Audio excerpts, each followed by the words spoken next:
Du sommeil, les Français ont mal dormi pendant cette année placée sous le signe de la pandémie, mais grâce à leurs économies, ils ont investi dans leur lit pour rêver d'un futur plus serein.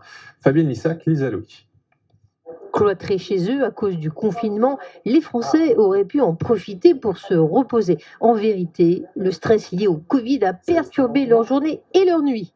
Moins de sorties, plus de télétravail devant un écran, actualité anxiogène, le retentissement psychologique s'est reflété dans la qualité du sommeil. Malheureusement, plus de temps dans son lit, mais plus de stress et donc plus, pour beaucoup de gens, à tourner dans leur lit et à réfléchir sur comment ils vont arriver à émerger de cette crise qui est passée de quelque chose d'aigu à quelque chose de chronique. 70% des Français ont déclaré se réveiller la nuit durant le deuxième confinement, contre 64% en période normale. 45% des Français ont rapporté un trouble du sommeil durant le deuxième confinement.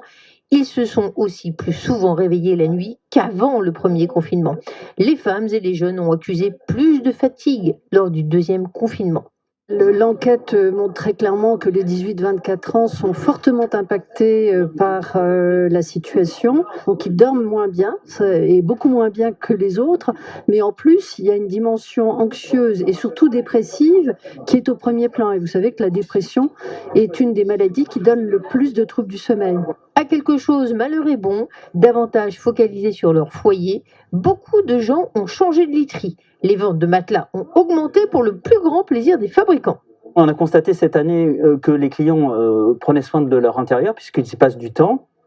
Pour ce qui est de la chambre, en fait, ce qu'on a constaté, c'est qu'on a eu des achats qui étaient plus conséquents de produits avec des têtes de lit, donc de la déco, de sommiers-coffres qui permettent en fait d'avoir du rangement. Véritable espace d'intimité, échappatoire.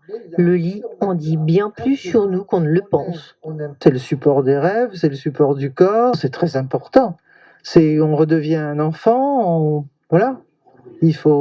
C'est un peu le berceau, c'est un peu le ventre de maman. Sommier souple, matelas à ressort, chacun cherche la solution pour oublier cette année de cauchemar.